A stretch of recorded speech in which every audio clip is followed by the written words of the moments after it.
ज़िंदगी के 25 पहरों में रूह बहुत से तजुर्बात से गुजर चुकी है, लेकिन वालिदैन को बूढ़ा होते देखने से ज़्यादा अजीब तजुर्बा नहीं हुआ। हम 10th एज में होते हैं, निगाहें किताबों पर जमी हैं, कभी देखने का वक्त ही नहीं मिलता कि अम्मी अब्बू बालों की सफ़ेदी को हेयर कलर में छुपा लेते हैं। कॉलेज में दोस्तों की गपशप, खाने को कुछ नया ट्राई करने का दिन, नॉवेल की नई किस्त, ड्रामे की न्यू एपिसोड आने की खुशी, मिड टर्म की तैयारी। इस सब में इस ख्याल को जगह ही कहाँ मिलेगी कि माँ की हड्डियाँ कमज़ोर हो रही हैं। अपनी स्किन को चमकाते चमकाते इतना वक्त लग जाता है, हर नए कॉस्मेटिक को ख़रीद कर चेक करना है, कपड़ों के नित नए डिज़ाइन बनवा के चक्कर में दिखाई ही नहीं देता कि अब्बा की एड़ियाँ मुकम्मल तौर पर घिस चुकी हैं।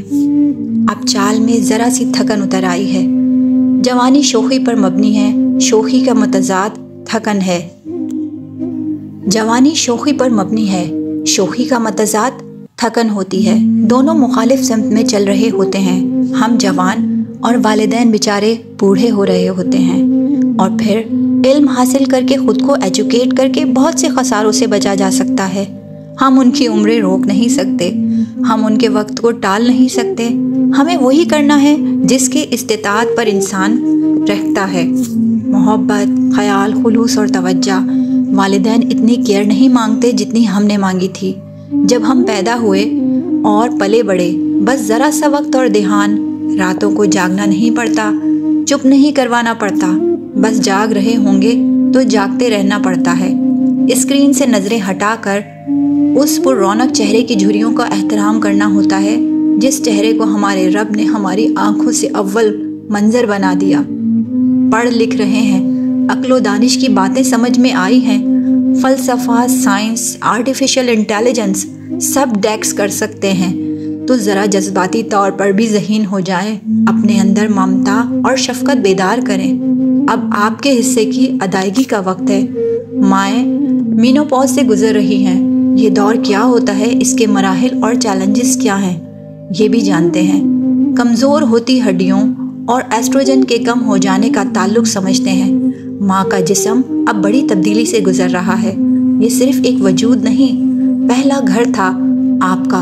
अकीदत की गहराइयों से इसका ख्याल रखना है। अब भी माँ सबको पहले खाना देकर आखिर में हंडिया का बचा कुचा सालन खाती है।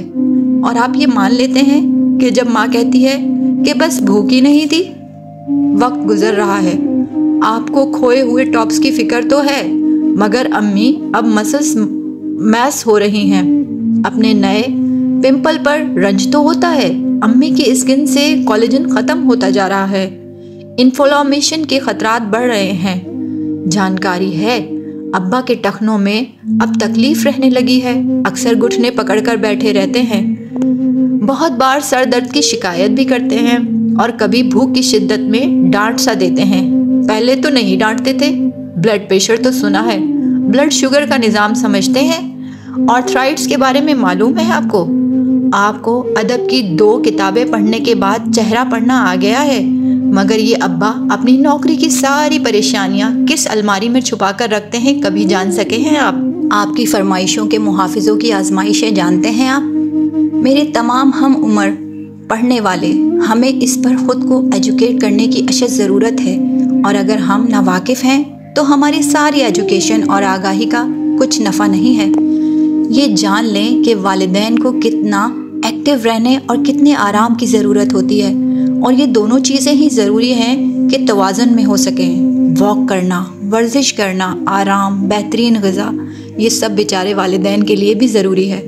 और फिर सबसे बढ़कर आपका वक्त, आपकी मुस्कुराहट, हशाश बशाश चेहरा और उनकी कहानियों को सुनने में आपकी निगाहों में एक खूबसूरत चमक। अब अम्मी अब्बू के लाड उठाया करें, कभी यूं ही और कभी ज़िद से। अब जिस दौर में वो हैं, ये लाजिम है कि आपको इनकी ज़रूरियात पर सारी इन्फॉर्मेशन हासिल हो। माँ बाप जैसा दूसरे कोई और अहम नहीं होता। इन्हें खो दें तो ज़िंदगी शुरू से शुरू करने जैसी हो जाती है। अब बच्चे नहीं रहे हम, अब ये हमारी बारी है कि बाप के सर का ताज और माँ की ठंडी छाँव बन सके। शुक्रिया। ये मैसेज पढ़ते पढ़ते मेरी भी आंखों में आंसू आ गए। मैं चाहती हूँ कि आप लोग भी अपने वालिदैन का इसी तरह ख्याल रखें। Thank you.